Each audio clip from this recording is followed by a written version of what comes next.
So for tonight, I want to introduce Mark Byrne, PhD in LMFT. His practice name is Healing and Recovery, and his practice is in Louisville and Carrollton. So with that, Mark, I'm going to turn it back over to you.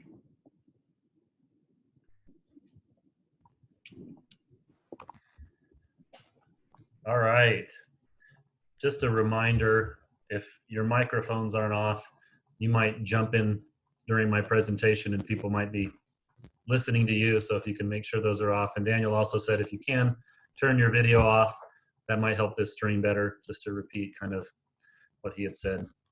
Good to be with you today. When I, 6-8 months ago, volunteered to do this, little did I know that I'd be talking about connection in what feels like a little bit of a disconnected way. So hopefully tonight you guys will feel the spirit of what I have to share, and we can still text and connect in other ways that will bring you a better sense of how you can improve your lives and the lives of those you interact with. So for those of you who know me, I can't do a presentation without talking about feelings. So we're going to start. The idea of connection really starts with learning to connect with ourselves, because it's pretty impossible to connect with another person if we don't have a connection with ourselves. So I'm going to start with maybe just having you consider what our feelings do for us. And as you contemplate that, I'm going to fill in some blanks for you. One thing they do is they move us toward connection. When I feel lonely, I might want to go and try and find people to connect with, to try and manage my loneliness. When I feel boredom, that emotion may initiate me to action, to do something, right?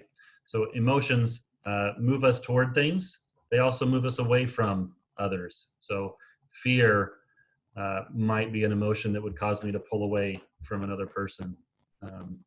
So we have a motivation to move towards and a motivation to move against. And those are constantly competing, just to throw that in there. With our desire to connect, there's always a matched desire to protect. And we will go back to that idea later. Other things they do for us, probably one of the most important for me is they help us form our identity. So even with the food we like and the things that we don't like visually, that's all taught to us kind of by our emotional system. So in order to know ourselves, we have to be able to pay attention not only to our thoughts, but also to our feelings. I do think there is, in the addiction world, there's a definition I love of spirituality, which is our level of connection with ourself, God, and others. And so I probably should have put this up on the screen, so I'm going to do that real quickly, just so you can see what we're going to cover today. And I'll flash myself back up on the screen. Oh, yeah, I told you my technology is. So today we're going to cover understanding how individual recovery comes together with couple recovery and relational recovery in a way that we can be successful in our recovery long term. My experience is if we can't do relational recovery along with our individual recovery, it's going to be a long, hard road to stay sober. Second thing we're going to talk about is that connection with ourselves and others, including family, friends, and God. And then finally, understanding how boundaries work in helping us to connect. So I'm going to just reorganize my thoughts now. Sorry. So the way that we can connect with ourselves is to know how we feel. That requires us to stop. It requires us to have language. When my clients first come into my office, often I'll ask them to connect with their feelings. They don't know the language of how to do that. And so learning how to connect thoughts and feelings to be able to express what's going on inside of us to ourselves is a precursor to being able to express that to others and to connect. I'm not going to spend a ton of time talking about feelings, but I'm going to come back to them as part of our discussion over and over again. So I wanted to just highlight that at the start of my presentation. In terms of individual recovery, I like to compare the work of individual recovery to weightlifting. You've seen this picture probably if you're on social media. A lot of times I get clients in my office who've been working in individual recovery for a really long time. It's comparable to this idea of really working your upper body. They've been working and working and working and working, but they have done no work to build their relational muscles, or very limited work. And as you can see, there's an unbalance. These memes typically say skipped leg day. Means they only work their upper body and they didn't work their lower body. And so what happens in recovery, if we don't include relational recovery, is we end up really buff on top. And we feel like, I had a guy once come from residential treatment and an IOP, and he was really, really excited about how much progress he made. And when his wife came in, everything was her fault because I've got a good recovery, so it's got to be her. And I could not convince him that his leg muscles, metaphorically speaking, were not working, that he had not grown the muscles to connect that he needed to grow. And it was unfortunate. Others have been able to take that on and do that work. And I do believe that, just like physical therapy, where you got to work your legs and you kind of have to hold on to the bar and use your upper body strength to kind of help your legs progress, I think having a good individual recovery is a really important part of developing relational recovery. But for those of you who are working towards that in your own recovery, I just urge you to make sure you don't forget to do the relationship in tandem with the individual work you're doing. And secondarily, for those of you who are treating as therapists, please, please, please remember that you've always got to be thinking about how the relationship is going to be affected and how the relationship in turn will affect the individual. So that's my quick plug for us to keep our eyes open. What we do individually will always be affected by what happens relationally, and what we do relationally will always affect us individually. So those muscles have to be worked in tandem in order for a real long-term recovery to occur. Now let's go on. I have to admit, not having like the ability to talk and ask you for answers, my brain just wants to go there. So I'm struggling a tad tonight. Hopefully it'll get better as time goes on. So let's start with connecting to others now. Let's say I've decided I've done some decent work to kind of figure myself out and I want to be out in the world. Now, all of us have different support systems. Some of us come from really, really tough family of origins where we didn't get a lot of support and love, and they're just not resources to us, not where we can connect. And other of us have really good families that we feel like a strong desire to connect with.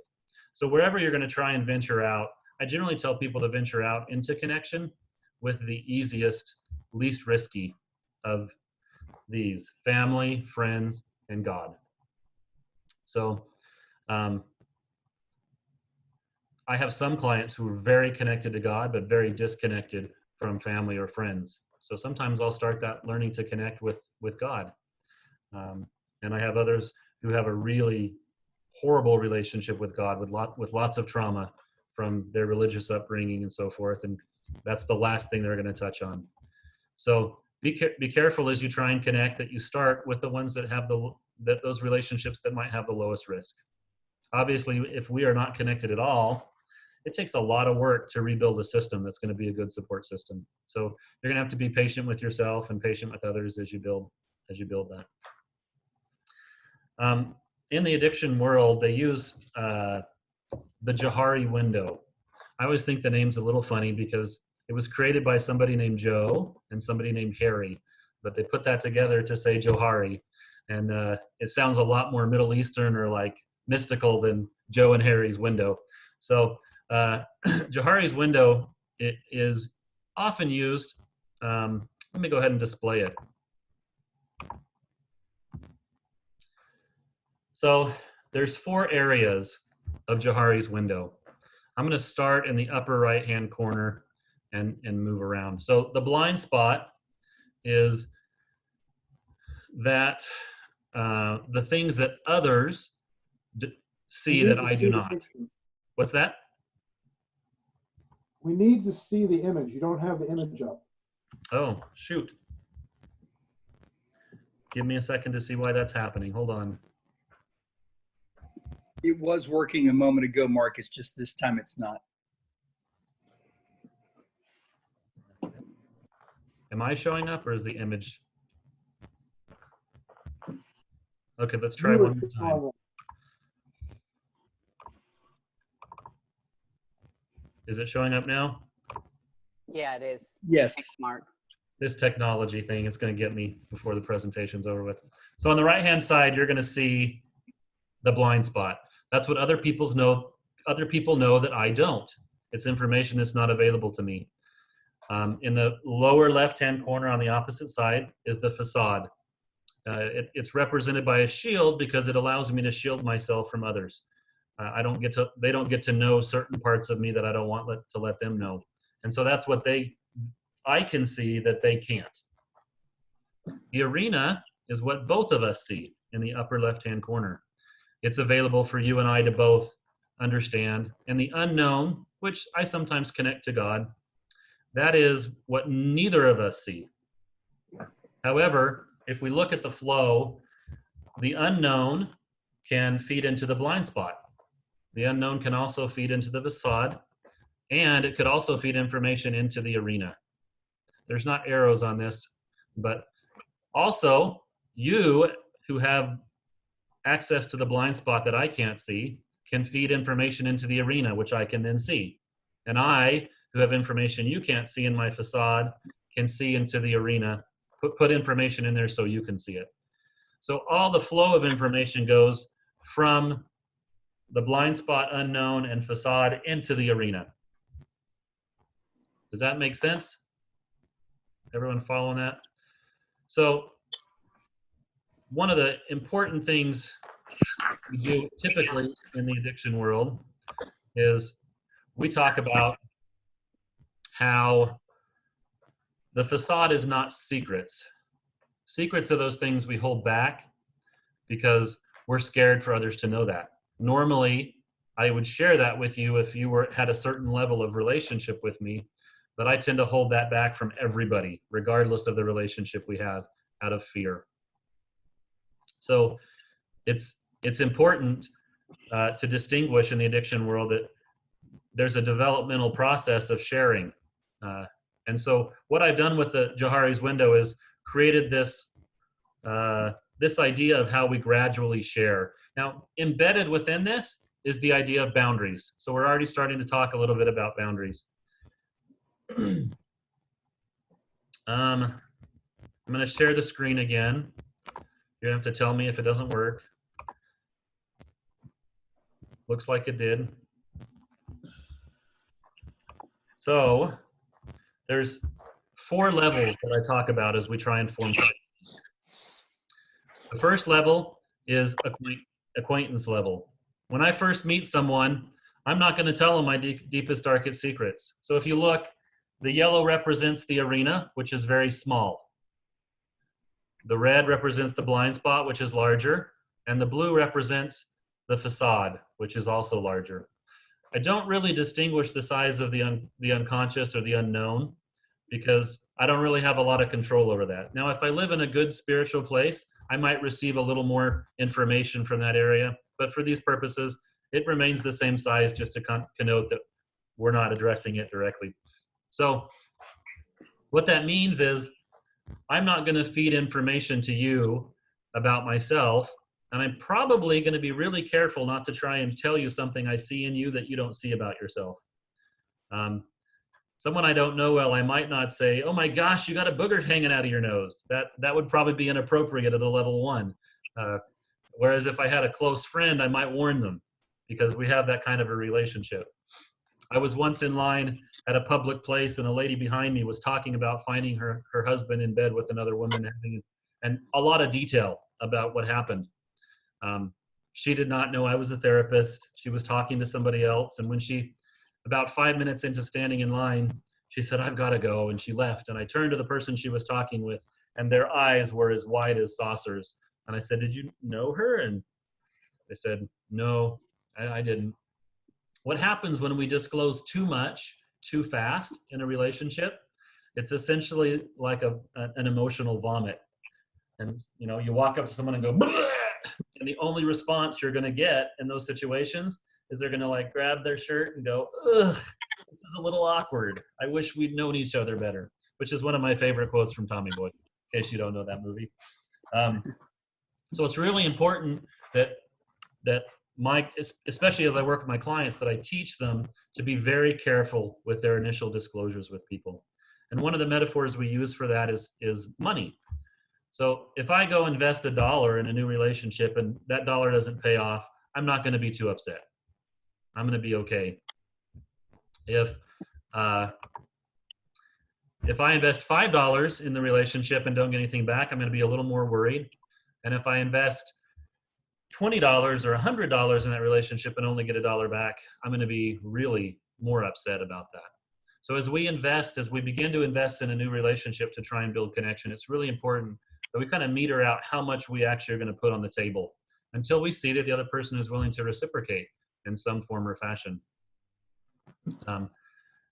My personality in the past has generally been, I feel comfortable, I jump in with both feet. I just start telling people all sorts of things. And in my early years, I would jump from a 1 to a 4 in a heartbeat. And what I found was I would give more and more and more, and they wouldn't give more. And I always wondered what was happening. And then I realized there's this basic principle of investment.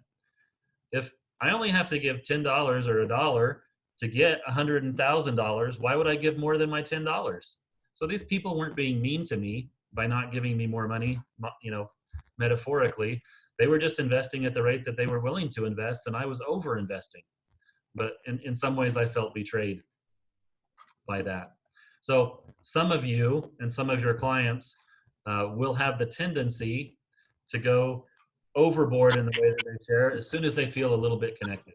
And I will say this, the more lonely we feel, the more apt we are to overinvest in the relationships we're forming, because we desperately want to have deeper, more meaningful relationships.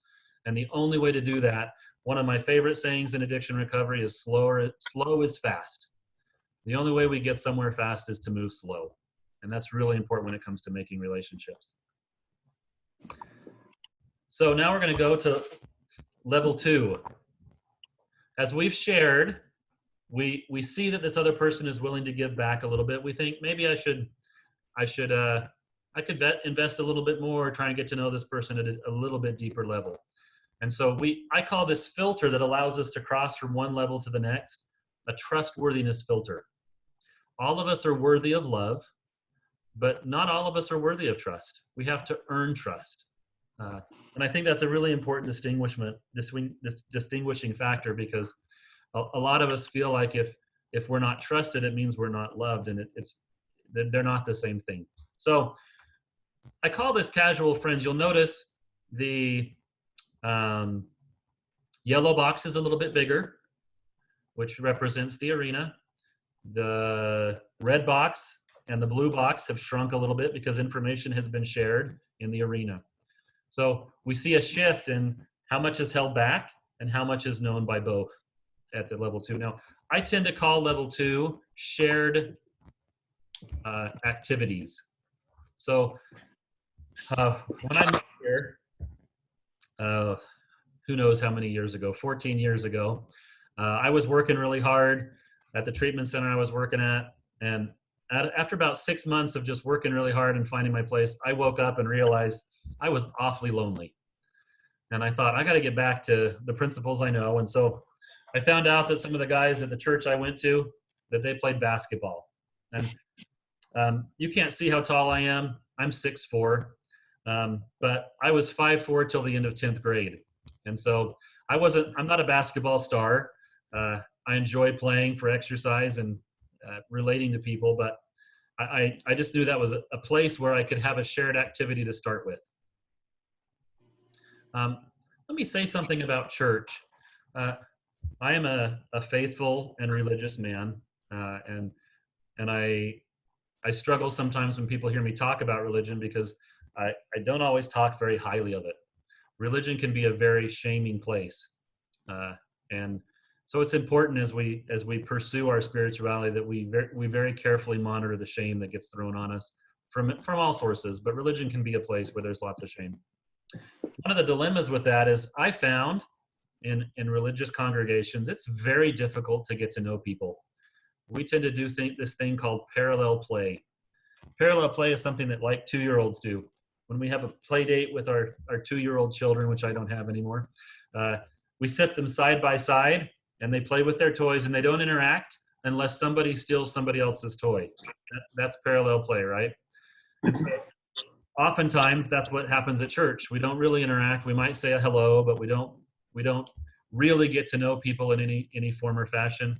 Sometimes we even go sit down in our pew and don't turn and look at the other person or say hi or try and interact. So church is a little tricky because it suggests we should be loving and caring and open, and yet it's a place where it's easy to not do any of those things. So sometimes church for some people is a level 1. They don't really interact. They just parallel play. It's not really level 2. And I found myself having a hard time getting some level 2 just at church. That's why I moved to basketball. So in my level 2 interactions, I decided I would try and get to know people a little bit better. I went to basketball with a few questions in my mind. I said, I'm going to maybe ask about their families. I'll say like between games, I'll just say, hey, I don't know you very well. Where are you from? And I came up with 4 or 5 questions I thought were really good level 2 questions. And it was really fascinating to watch the different responses. There was a group of men that would go, ugh, me play basketball. And I could get nothing besides me play basketball out of them. It was very clear they only wanted to be 2s. And then there was another group of men that started saying, well, my wife and I moved here, and they would share more information. And some of those eventually, as we shared, actually ended up having some discussions after basketball that were very deep and profound and meaningful. I would call them level 3 conversations. And what I found myself feeling though is some sadness about those guys who didn't want to interact more, some loss about that. And I learned a lesson from that experience, and that is if we can't accept people where they are, we miss out on the opportunity for connection at that level. And one of the things that made me see that was that one of the guys who's a level 2, I was at church, and from all the way down the hall, I hear, hey, Bird, which I don't know why he was yelling in church, but I heard him. And I turned to look, and here's this guy who is a level 2, and he's got a huge smile on his face, and he's just, all he wanted to do was just say, hey, I know you. And I wanted you to know I see you from all the way over there. And it felt really good inside to accept that, like, just being acknowledged, right? And I realized that I could enjoy this man at a level 2 and know that I know him deeper than I know a lot of level 1s. And that's nice that we have that shared experience. But if I shifted into wanting more when he didn't want to give me more, I'm always going to disregard the $5 or $10 he's putting on the table to share with me, right? So it's really important that we not over-expect from people as much as we don't over-give. It's going to ruin our chances for connection.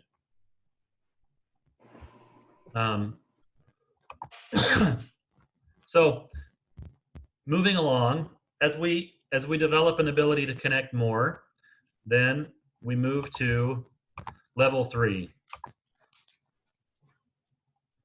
Level 3, as you can see on the screen here, notice the arena is much bigger. That means we've shared a lot more with each other. These are closer friends. There's a little shrinking again. As we share more information, my facade shrinks. I can be more of myself, and your blind spot shrinks. You share more of you with me, and I get to see more of what I can't see because of you doing that. And last but not least is level 4, which is a partner and best friend. Now, notice there's still a little bit of a facade and a little bit of a blind spot. We're constantly growing, which means we're getting to know ourselves better and better. So there's always going to be some stuff we haven't shared, no matter how close we are. And I think that adds excitement and opportunity to our relationships. I've numbered these. They're random numbers, but I think the most people can manage is 2 to 3 people at level 4. Beyond that, you're going to get overwhelmed. It's just too much requirement to maintain that connection. And most of us can't have I would be surprised to know anybody who has 4 level 4 friends. It just takes too much time and energy. At level 3, I think we could have between 5 and 10. At level 2, you can see 20 to 60. And the rest of the world is at level 1, essentially. Now, this is really a continuum. Level 1 is at one end of the continuum, and level 4 is at the other end of the continuum. The reason I break this down into distinct things is because it's a lot easier to walk into a room and quickly analyze, is this person a 1, 2, 3, or 4? Than to say, where do they fall on the continuum of connectedness with me, right? And so when I know they're a 1, I can set my bearings and go, I'm going to interact with them as 1s interact. Or if I know they're a 2, I'm going to interact with them like a 2, and so on and so forth. So what I know is most of us, I have a friend who does this process really well. But most people I know don't do this process very well. They don't have a conscious way to open up relationships and get to know people. About 5 or 6 years ago, I started in search of a list of questions that I could give to my clients. And any of you are welcome to email me for that list if you wish, at my email, which is markbird.mft@gmail.com. And that list is a list of 8 pages of different kinds of questions we can ask. And I tell my clients I want them to take that list and sort it into level 1 questions, level 2 questions, level 3 questions, and level 4 questions. We even try a few of those out. So we look at one and say, what's your favorite music? And people say, that's a level 1 or 2. Who's your hero? Well, that's maybe a level 2 or 3. What are your greatest strengths? Oh, that might be a level 3, maybe a level 4. Ninjas or pirates? You know, automatically, do you know what you are? It's fun. I had a guy come to group after he sorted his list and actually said, I got to know before group starts, ninjas or pirates? And the group looked at him and they all went around and said, ninja, pirate, ninja. And he was like, I knew it. I totally knew you were a ninja. And I knew you were. And it was so exciting for him to connect around such a silly question as ninjas and pirates. Now, we all have different temperaments. Obviously, this guy really enjoyed that question. I had another person in my office today where we started talking about getting to know people, and it's going to take her more work to figure out how to do that in her way. But having access to that allows us to be able to go into a situation with better tools. Now, let me just quickly talk about a really important principle called bookending. So you know how bookends work, right? They hold up the books, one on each side. Well, I have learned that if you're going to take risks in building friendships, it's really important that you know how to prepare, which is one bookend, and how to autopsy afterwards, which is to kind of figure out how did that go. So on the preparation side, it's what level of person am I going to interact with? What do I want to accomplish through that interaction? In order to accomplish that, what questions might I ask or what might I share? And if I wrap all that stuff together, then I go into that situation with kind of all the preparation I can think of. And now there's one more piece to that preparation, and that is escape plan. So if I go into a situation and I don't know how to escape, I'm in trouble, right? I'm caught there with a person, I don't know what to do, and it's really awkward and uncomfortable. So there's lots of good escape plans. You can tell people to text you after 5 minutes. I find the restroom to be a wonderful escape plan. I've got to go to the restroom, and I can go to the restroom and disappear at any moment. But each situation would have a different kind of escape plan. I had a woman who went to a dance. She was in her 60s. She actually had at one point been multiple personality disorder. She had integrated that. We don't call it multiple personality disorder anymore, but that's what it was back then. She'd integrated that, and she was ready to go out in the world and try and connect with people. And she said, I want to go to this dance for 20 minutes. And she thought of all the ways that she could prepare, some of the challenges she might hit up against, what she wanted to accomplish. And she gave herself permission. If after 20 minutes, my plan is to say, I'm tired, I'm going to go home, and I'll leave. And she came into session the next week and was thrilled. She stayed an hour and 20 minutes. She said that preparation meant she didn't have to waste energy kind of fretting. She was able to dance and enjoy herself. And she was just so excited. And what we autopsied was why it worked so well. We didn't have to talk about anything that went wrong, but reinforcing what went well was so important for her. And so when we autopsy, I think it's important to notice what went well, what didn't go well, how did you follow your plan, where were you not able to follow your plan, how can you. So when we go prepared for those interactions, we're much more likely to feel at ease. When our anxiety is lower, it's much easier to make connection than when we're constantly self-judging and worried, right? So I find bookending, which actually is a principle that had to do with addiction, about clients leaving to residential to go to a wedding where there was going to be alcohol and they had to prepare and make sure they wouldn't drink while they were. But I find applying it to connection is really important.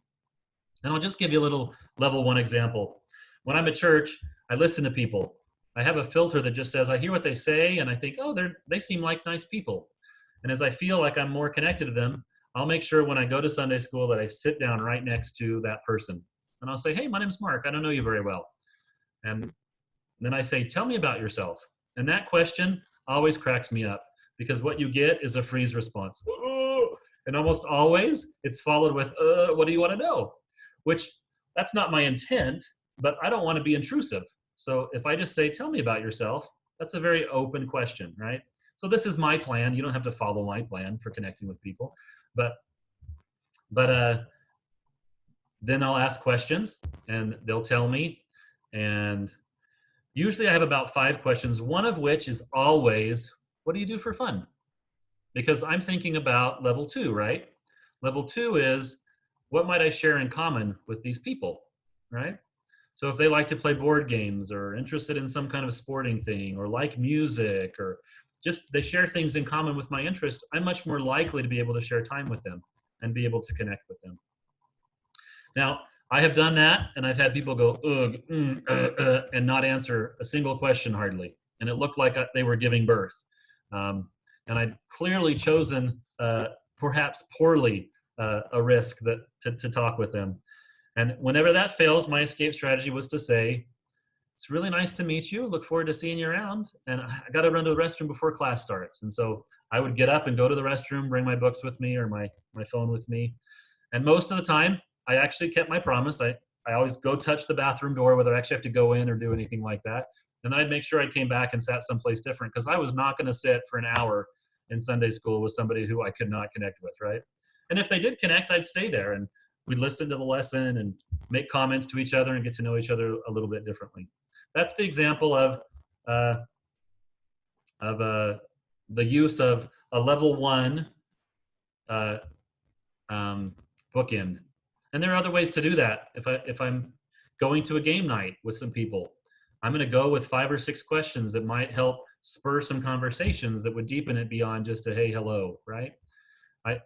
I find lots of people who I played games with just sit and play games and they don't ask any questions or talk or. So I think just being that one level more prepared, I always have people say things like, it was really nice to spend time together tonight because we kind of went someplace different than most people are prepared to go.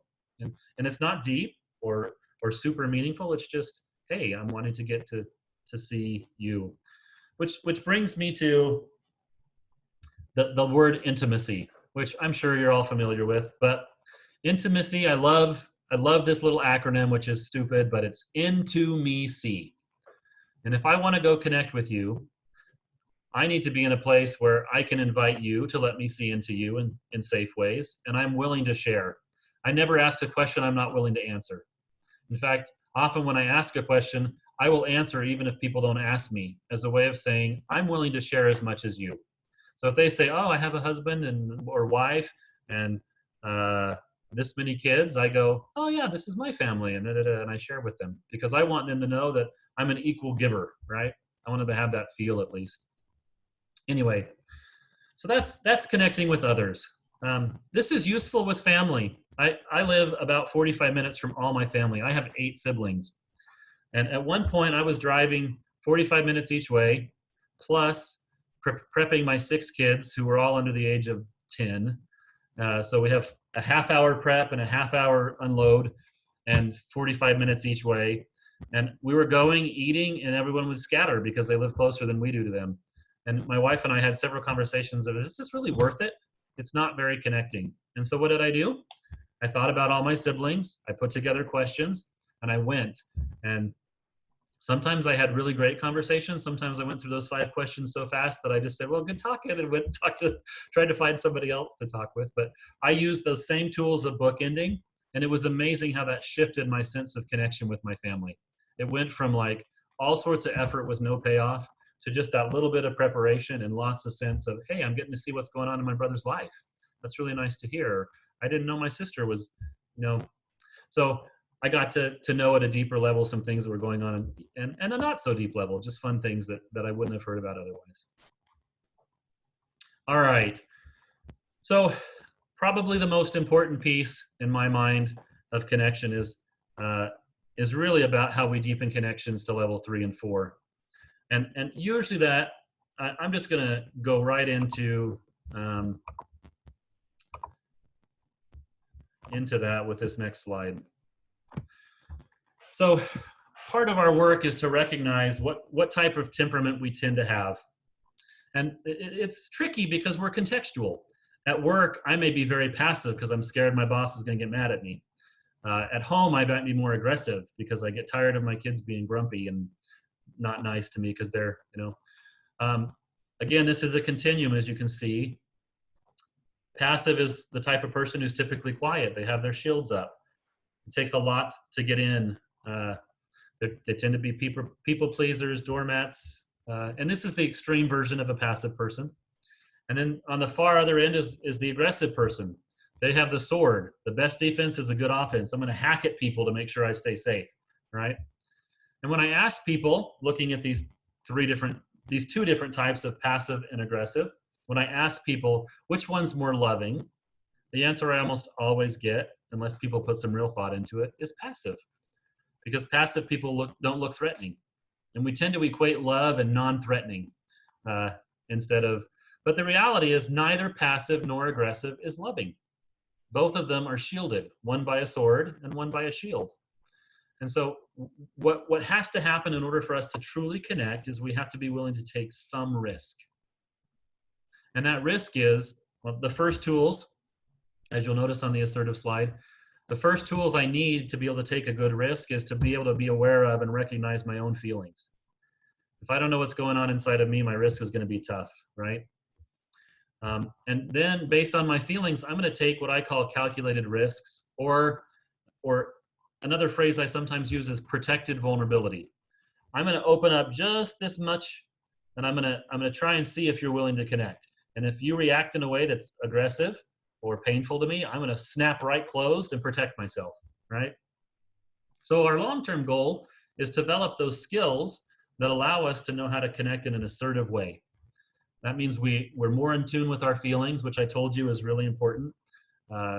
We have appropriate boundaries so people can't, step on us or bully us. We're not going to move into somebody who's too passive. We'll give them the space they want or need, but invite them to come towards us if they wish to. So while at the core, all of us want to be loved, learning how to develop the tools individually to know how to connect with ourselves so we can share that with others is what we call assertiveness. So when it comes to assertiveness, we're gonna shift into connecting with somebody who we care about deeply, whether this is a family member or a parent. I find that it's really important for people to have a very clear structure about how connection and safety can occur. So I invented this, what I call the communication and trust pyramid. So if I don't understand me, we're not going anywhere. That's our baseline. The bottom of the pyramid says I must understand myself before we can move up. And then if I understand myself well enough, I can safely move into trying to understand you. And usually there's levels of that. Reflection is just, oh, it sounds like you're feeling blank because blank. Again, I'm reflecting in I statement format because I'm a therapist. People think that's weird, but I guarantee you, if you learn to do that naturally, nobody even picks up on it. In fact, most people really love to be reflected on. Some people are really sensitive to reflection. And so you have to be careful how you manage that. The next level of understanding, though, is empathy. And that's really hard because empathy requires me to go inside of me and touch on a feeling that's inside of you. So as you share with me, I have to go, ooh, I felt powerless before. Ooh, I felt rejected before. And if we don't like our own feelings, then the likelihood we're going to move into empathy is very low, right? Because to be empathetic, I have to feel my own feelings enough to connect with you. Most of us, though, have been around somebody who really could go there with us, who could see us and be empathetic. And we know that's really rewarding when somebody does that in a safe way. So that is where basic connection stops. Now we're going to shift into learning to connect when there's a heightened temperature. And that usually only happens in our most caring most important relationships. Caring sometimes is a stretch, right? Because I have a lot of couples in my office who seem to care very little about each other, but at a very deep level, their connection matters, right? So even though the caring is wearing down, their connection is still important enough to come to my office and try really hard. So we're going to shift into what I call a discussion of catching and pitching. So I use the metaphor of catching and pitching because it has symbols attached to it that help us think.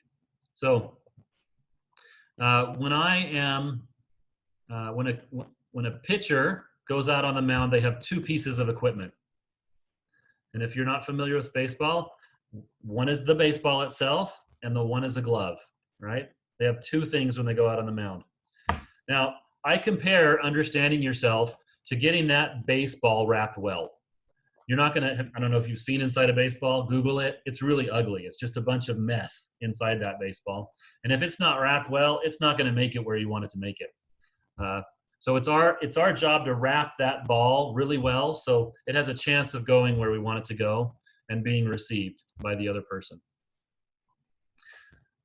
We'll come back to the glove because the glove is after the catching a little bit. So the catcher has equipment. I don't know if you know much about catching, but the catcher is fully garbed. They are wearing pads on their shins, on their feet, everywhere. And the reason that is that ball is coming really hard. And no matter how good the pitcher is, if you're not protected, you're in trouble.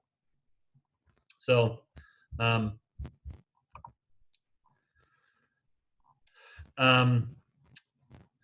so one of the things I try and get people to do to take very good calculated risk when it comes to trying to share and work through problems is to make sure that they're on the mound and behind the plate. I call that structure. We're going to set up a structure, and the real structure is we're sitting in front of each other. You're not watching TV over here, and I'm not over here doing this thing. We're sitting down to talk about this because we know there's a little heat on this, and somebody could get hurt if we're not careful as we try and catch and pitch. So this isn't something you use in the day-to-day. Like if my wife is cooking dinner, I'm not going to come to her and she's going to say, hey, the kids did this. And so what I hear you saying is the kids did this. My wife's going to get really annoyed really fast if I do that. We're talking about when energy is high and you're trying to contain that energy through a process, right? So the first thing we need for safety is to understand ourselves. We understand our own feelings and thoughts. And then when we go to our partner, we say, are you ready to talk? And we're looking to see, can we use the structure? And so we're set up in the right way. And is the timing right? Because if the catcher is looking to the left and they're not ready for me to pitch, they're probably going to get beamed by the ball and not be very happy with me. And we give a lot of, what are they called? Nonverbals. Sometimes we're so desperate to be heard. I remember a specific wife who sat down with her husband and was like, are you ready to catch? And he's like, sure. And she jumped right in. Okay. So, and he was not ready to catch. And he reacted. And so I try and warn clients, nonverbals are as important as verbals. If they're saying sure with a tone of voice like that, you should probably say something like, I need to know that you're really here before I pitch because this is important to me. And so I need a firm yes, please, because I don't want to do this. It's pretty risky. So when that catcher is behind the plate, their job with their really well padded glove is just to receive that ball. And that ball just represents their perspective. My wife can say, you're the nastiest person I ever met, and how dare you? No, she wouldn't say it like that, but so she could say something like this, which would probably be more accurate.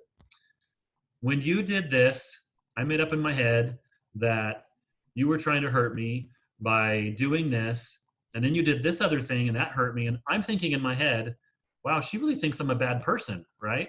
And what happens inside of us when someone's telling us we're a bad person? We go into a shame spiral, right? Well, our job is to say, this is just my wife's perspective. And how do you know if you're just taking her perspective or your husband's perspective, partner's perspective? Is you can just say, that's your point of view. Wow. And really, if that's how you perceive that, that would be so painful. Like, I'm so sorry. Now, notice that non-defensive thing actually kind of proves the point that that wasn't where I was. Whereas if I get defensive, what am I proving? If I get reactive to you and you thought I was being aggressive in the first place, chances are you're going to continue with your assumption that I was being aggressive. So as the catcher, you really have to be careful to not take that personally. This is just what you saw, and I can see your pain. I remember very vividly a guy in session. He said, I'm ready to catch. He even looked ready. His wife said, okay. And she started talking. She didn't get more than a sentence in, and he had backed up in his chair all the way and was frozen solid. So I stuck my hand out and I paused her and I said to him, are you really ready to catch? And he turned and looked at me and went, like, desperately, please help. So again, you have to keep watching as you continue to pitch to see if your partner is really in the right position. And she was so ready and needing to pitch that she turned off all her sensors again. So we got to be careful to continue to look for safety cues as we try and share. So now we get to the glove. Why does a pitcher have a glove? Because the ball may come back at them, right? And if they're not ready to catch that ball, it's going to be pretty painful. And so when we're the pitcher, we think, oh, I'm just sharing with you and it's all going to go well, and we have no protective gear. So when that ball comes back at us and beans us, it turns into a whole storm of emotion, right? And everything falls apart. So the second job of the pitcher is to know if that ball comes back at me with a lot of heat, I can field it. Gottman calls these repair attempts. I also call those plan Bs. If I'm going to pitch, I have to be prepared for a reaction. My plan A is to pitch using my feelings.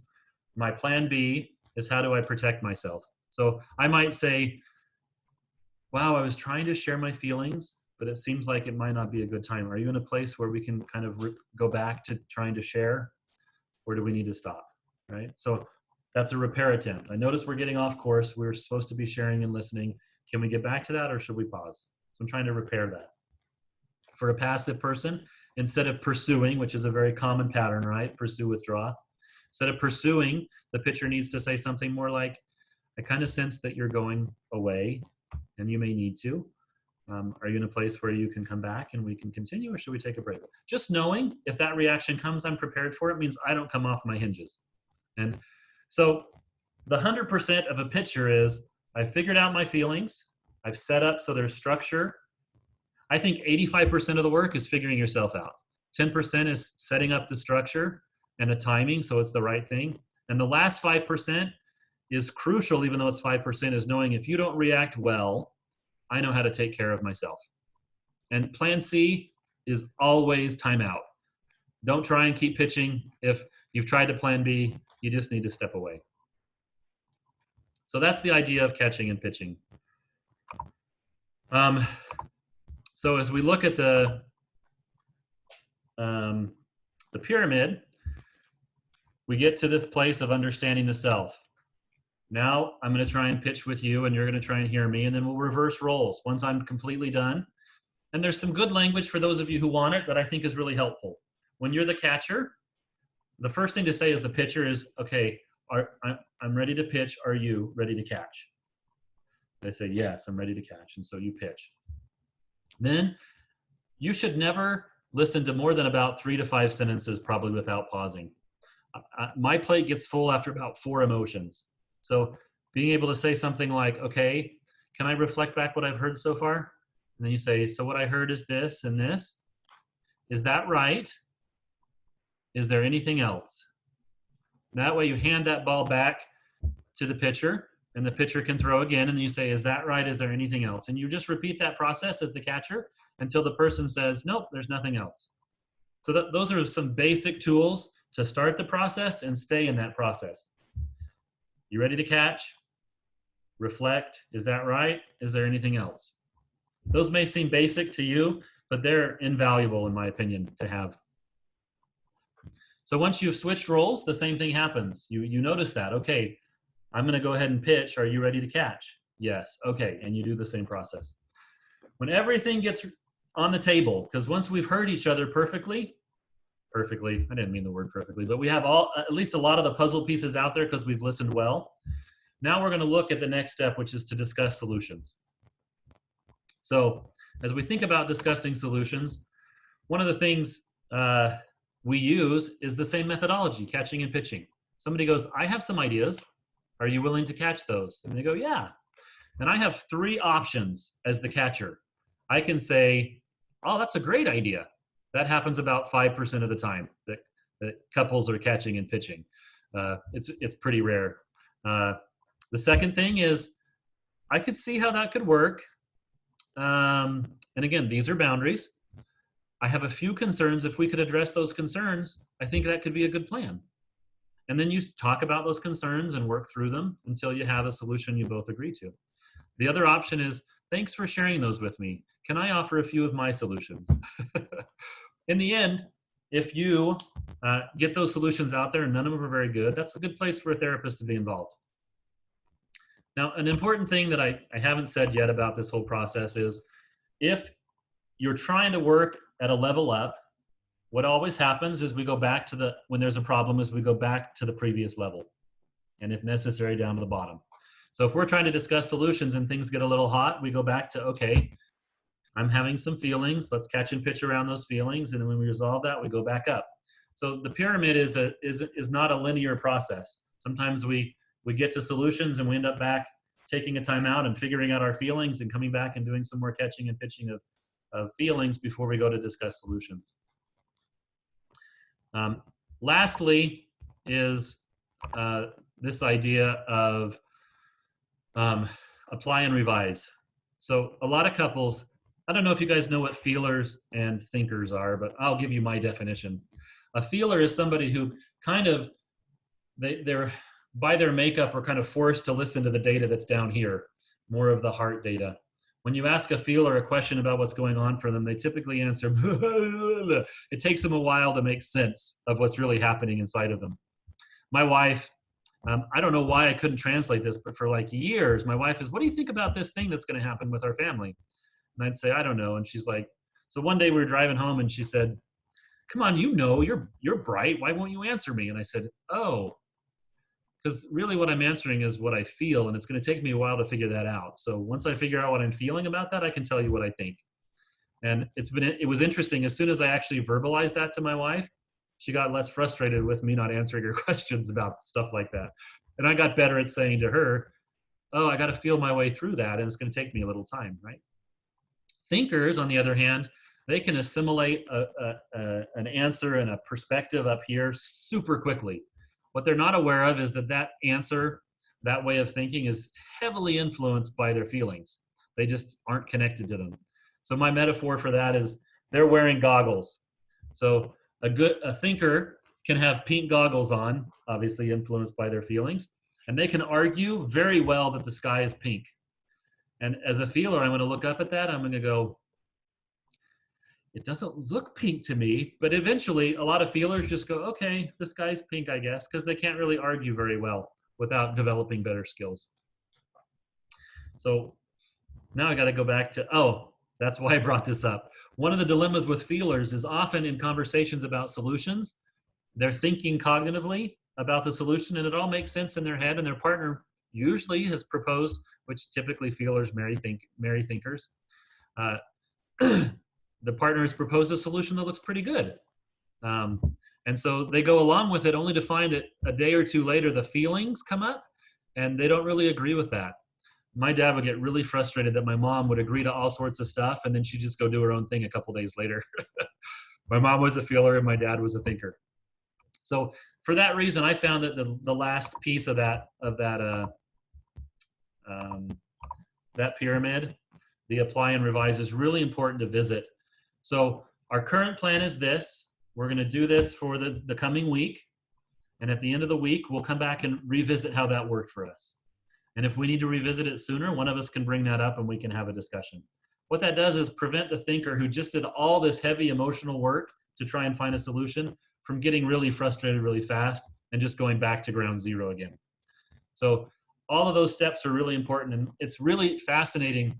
This pyramid, when I tell my clients about it and we use it from the get-go, it gives them such a really good structure to think about how this process is working, and they get way less frustrated with it. I'll say to them, hey, right now we're in this stage. And when we're done with this stage, we'll move to this stage. That's what we're doing right now. And it's really nice in therapy. If you're struggling with this process as a client or as a person, it's really nice in therapy to have a therapist who can help you learn to do timeouts in session. And you get to process your feelings individually a little bit and come back in and try and share. We do a thing at our offices called co-therapy, which is we're actually, with our more reactive couples, we have both therapists in the room. And what that does is allow us to watch and be there for the client that we represent. And when we take a break, instead of sending one out to the front office to sit for a while and stew and get more angry, we go into separate rooms. Each therapist processes with the individual and they come back together. And in one session, we can get through 10 sessions worth of progress because all the stuck points get worked through quickly. They come back and they can actually experience that process. So if you're a client that's struggling, I do believe there are methods you can turn to get some extra support, because these concepts are great. They're just really hard to put into practical application. Even in my own life, it's taken me a long time to apply these principles in my relationships. I have learned to do that, and I have stuck with it, and they have proven well. So that's the communication and trust pyramid.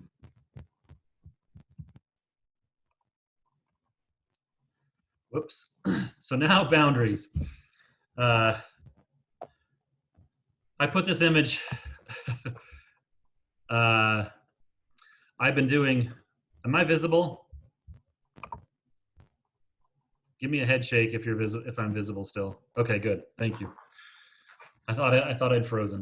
So I'm going to first talk about boundaries in general, and then I'm going to talk about boundaries in specific, and we'll close with that.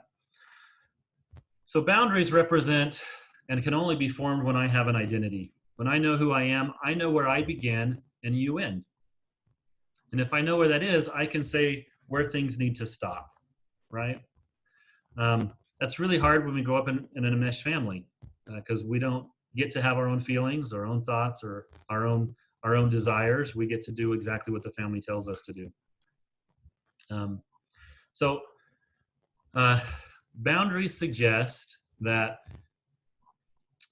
I need to feel safe in order to be connected to you. I cannot have a relationship with you if I lose myself, right? And it's really important in order to be truly, so if we start on the bottom of the pile, where we tend to start our relationship is in dependency. That means I kind of react to you, you react to me, I rely on you for my feedback if I'm good enough. And then eventually we kind of get tired of that. I have a codependent history, and I continue to discover new types of codependency in my life, and I hate that, but it helps me grow as I discover it. And as we are in that dependent state, we get tired of being dependent and we say, I'm done. I was codependent with my dad, and I realized when I was in my master's program that I would go home and clean the house and try and make everything perfect for my dad, not because he asked me to, but because I believed it was my job to make my dad happy. And then I just got kind of angry and said, forget it. I don't care what dad thinks. I'm just going to go home and do my fair share and be me. And that was a movement towards independence. It required me to be willing to risk the relationship to be me. And the fascinating part for me in that experiment, which I thought was going to go horribly awry, was when I went home and did that. I did my fair share of play and I did my fair share. The night before I went back to college, my dad is sitting in the computer room working on a computer, and I'm beside him looking at my email. And he says, Mark, I don't know what's been different about this trip, but it has been, in my head, I'm thinking, oh no, here comes. He's going to tell me what an awful son I was. And he goes, it has been so nice to have you home. And I just went, and like my head was spinning. Where did this come from? The next day I heard words I think he'd said to me before, but I'd never really listened to. He said, I'm very proud of the man you're becoming. And I just went back to college completely confused about how me setting boundaries allowed for a better interaction with my father. Just floored me. Just one second. It's getting dark, so I lit myself a little bit. So one of the things we learn as we develop boundaries, it's really scary because we think the only way we're going to be loved is to not have boundaries. That's what the system often teaches us. And so we have to get to a place where we realize staying in this pain and not feeling love, it's worth the risk, right? And I have a lot of guys I work with that at some point they get to this place where they go, well, if this is what my life's gonna be like, I don't care if I'm married anymore. They go from like, I don't want to, don't leave me, please don't leave me, please don't leave me, to I don't give a dang what you want. If you're not gonna be happy, I don't care if we have this relationship. And in that moment, I know it's semi-reactive, but that's when I start to go, yes, you're finally in a place where you can claim some space. Now, if you do that in a reactive, angry way, that's not, aggressively claiming boundaries does not work, right? But being firm in the way you do that. And so we try and work on how to do that, which is always ugly. Our first boundaries are always pitiful because we have to use a lot of energy to get them in place, right? And so they always are a little bit overboard, no matter how good we try. And I always warn my clients about that.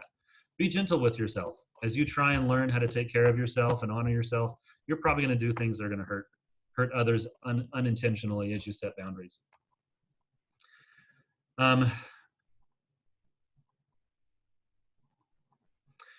Boundaries do not control people.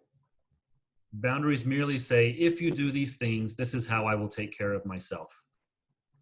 Now, I often talk about negotiable and non-negotiable boundaries. A negotiable boundary is, I realize you're human. So if you do this behavior, I'm going to do this to protect myself, but as soon as you can make it right, I'll come back. So if you start raising your voice, I'm going to go away until you're calmer, and then we can talk again once you're calmed down, right? It's not a permanent schism. It's not me leaving you. It's just me saying, these behaviors are behaviors I'm not okay with. They don't help me feel connected or good. And so I'm going to step away until those are done, right? It's negotiable. If you're willing to do your part, I'm willing to stay in the relationship. I want that. Now, those are initially really hard to hear. I had a woman do boundaries. Her husband had acted out sexually. She did boundaries and she was so loving. She said, I want desperately to be in this relationship with you. But when you're acting out, I can't feel safe. And so in order to be safe when you act out, I'm going to do these things, but I want you back as quickly as you're willing to work your recovery program and do the things you've said you want to do in your life. All she said was, be you. The second you recover yourself, I want to be connected to that you because I love you. I read that boundary list to my group, and all 7 of the guys that were in that group said, I can't believe her. I can't believe she's, and I said, what did you guys hear? Well, she just telling him what he can't do and working his program. And I had to say to them, let's review this a little bit, guys. All she said was, this is how I'm going to protect myself when you aren't taking care of yourself. And it took them a while to calm down. They were really, so when we first hear boundaries, we feel it's easy to hear as rejection. And so it's really important that you be aware as the one setting boundaries, that might be what be heard. And as the one receiving a boundary, that sometimes it's going to feel harsh, and you're going to have to sort through that and talk through that with your partner and or with your therapist support. But essentially that's what a boundary says, is I'm going to take care of and protect myself. There's one last piece that ties to boundaries. The key to connection, other than me understanding myself, is that I can protect myself. In order to connect, I must know that I can protect. Because I'm not going to be able to connect with you and put myself out there if I think I'm going to be destroyed. It's just not going to happen. And so I work a lot with my clients. When they say, I'd like to talk with my wife about X, Y, and Z, I'm like, okay, let's talk about how you're going to do that. And what if she does this? And what if she does this? And what if she does this? And they're like, oh, never mind. I don't want to talk to her. I don't do it exactly like that. For time's sake, I'm speeding up the process. But they realize they didn't have a sense of what risks they were taking in trying to open those conversations. But as we discussed, how they could take care of themselves and how I could support them, they become much more relaxed, much more able to go, wow, I can see how this could go way better if I have these pieces in place. I use a Kleenex box and I'm going to scoot back a little bit to model connection and boundaries. So here's a Kleenex box, right? And this Kleenex box represents this very precious thing I want to share with you. I'm going to scoot back. So if I want to share that with you, I see people do that like this. The one-armed, here you go, right?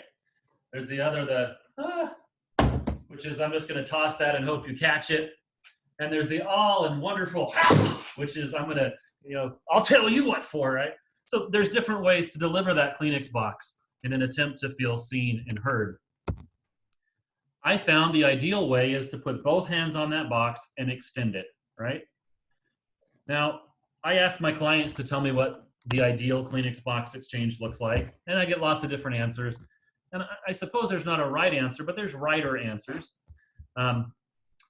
Once I had a guy come to my office and said, I was vulnerable with my wife, and you know what she did? And he took that Kleenex box and he threw it on the floor and he stomped on it. You could see on his face just the anger and pain of having been hurt by his wife's reaction.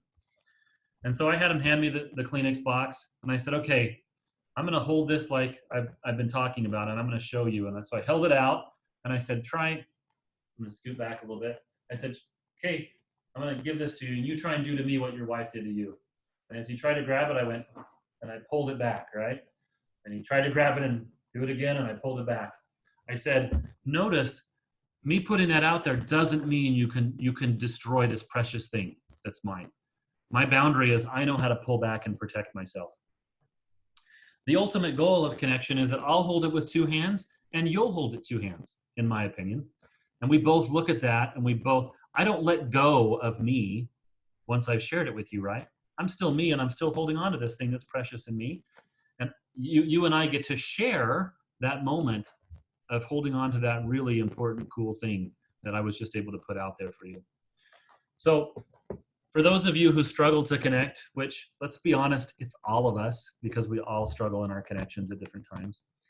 I just want to remind you that the consciousness you take to that process, both of your own and your own awareness of yourself and your awareness of how to protect yourself as you take those risks, is a really important precursor and in my mind, precursor to your success. Yes, and in my mind, critical to your safety. So if there's nothing else you take from this presentation, I hope that you'll take this idea that all of us need and want connection. And in order to connect, we have to know how to protect ourselves. And I will close there. And I'm going to turn this back over to Daniel. And I think there's been some questions.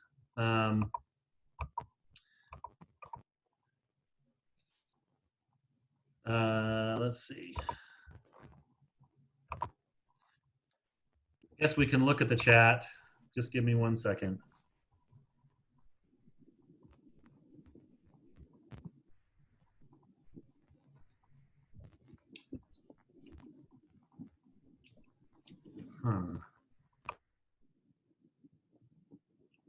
Mark, can you hear me?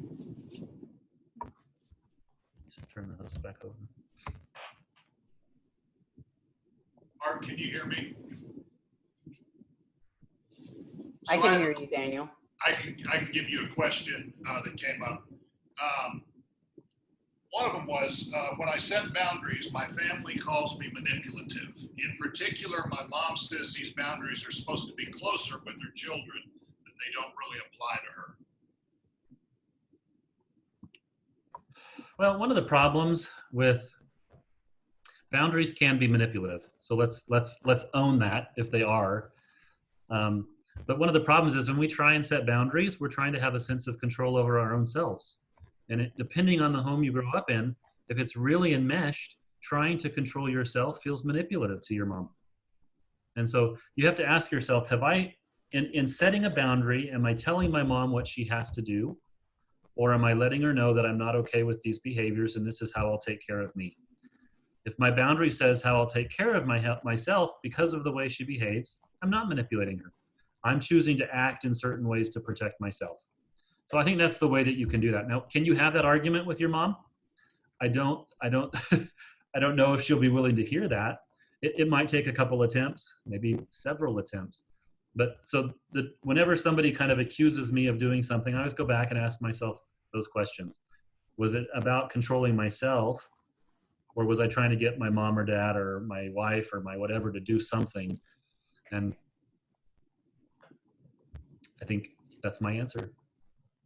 Okay, another question that someone posed was, when my spouse makes a complaint about me, why can't I defend? I care about what she thinks of me. Well, defend automatically connotes a threat. So the goal of connecting is to share. The best defense is to just listen and then have your chance to share. Defending says, I'm going to tell you that what you feel and think is wrong. So if she says this and this and this, and I defend, what I'm really saying is, what you think and feel is wrong, wife, and I'm going to show you why. How likely is your wife going to be to want to listen to that, right? She's going to be shut down pretty quick because you're telling her that she's not allowed to feel what she feels. Whereas if you listen, the best defense is to say, I see that you feel that way. My feelings are different. Can I share those with you, right? So that kind of ability just to receive someone else's perspective is the best defense in reality. It's not a defense, but it's going to let your wife's boundary, her sense of safety increase and make it more likely that your point of view is going to be heard. But if you're in defense mode, chances are you're probably a little too high.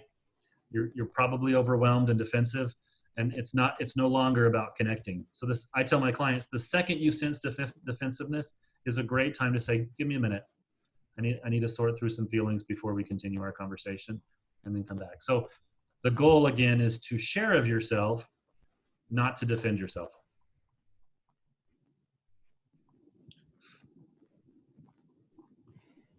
Does anybody else have a question that they would like to ask? And you can just unmute yourself if you'd like to do that.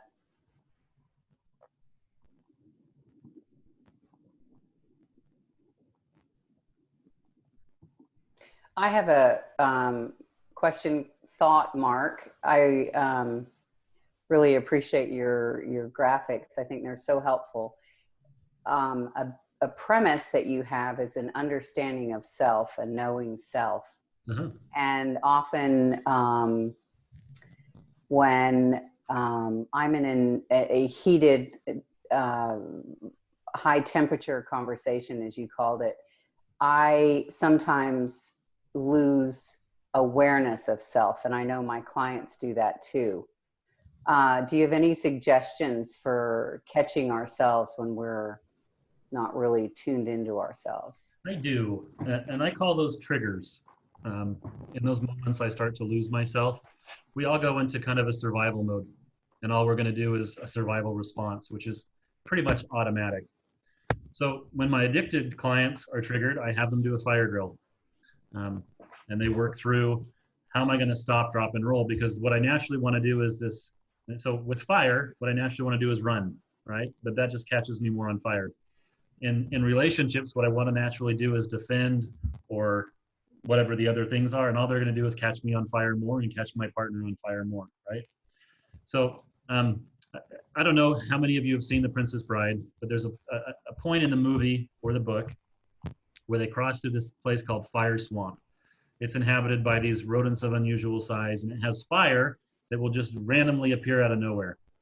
And as they're walking through, the princess gets her dress caught on fire and he puts it out. But he realizes that there's this noise right before the fire goes. It goes like that. And then a split second after the noise, the fire goes. So one of the things I do with my clients is I try and get them in touch with their bodies. So right before that defensive trigger starts to happen, what starts to shift in your body? And I have them go back into the last fight they had and really sort through, because I can feel this more than I can cognitively get there. So I'm going to take them back to the earliest potential recognition that they have access to, which is their body. And I'm going to have them do what I call a remind, which is training their brain to experience that emotion so well. Just so we call that visual imagery. They use it in sports a lot. So they shoot free throws in their mind. They play the game out in their mind. Well, sit down and imagine yourself being triggered. For most of us, there's countless times we've been triggered with our partners. We can bring some of those up and see what we feel inside. Notice that feeling, and then we got to come up with a strategy. How do I stop, drop, and roll? And those are very different. Most of the ones I tend to teach people to focus on are physical or funny. So I had a therapist friend who a guy came into therapy and said, I do anything to save my marriage. And he said, okay, what I want you to do is when your wife starts to do that thing you hate, grab your shirt, throw yourself on the ground and say, I hate it when you're right. And the guy looked at him like, what? And he's like, no, you said you'd do anything, right? And he said, I did say that. And he's like, okay, will you do that? He's like, okay. And right there in that therapy room is like, all right, let me see you do it. And the guy looked at him like, in here? And so he grabbed himself, threw himself on the ground and practiced it right then and there. I don't do that with my clients necessarily, but I do tell them to go home and practice. When you're not upset, imagine that scenario in the room you typically fight in, throw yourself on the floor, get your partner involved, have them stand there and be there with you so they know what's going to happen. Get as much muscle memory around that stop, drop, and roll as you can, so that, and a lot of my clients, depending on the things they choose, their partners just start laughing.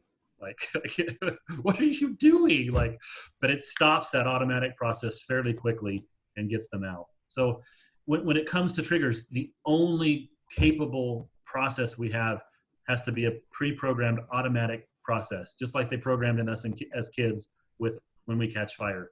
And so that takes the wherewithal to see it's happening, the awareness of the body, and then the plan that you practice until you get really good at stopping, dropping, and rolling metaphorically. Did that Thank you. cover everything? Great. Yep. Wonderful. Anybody else have any questions?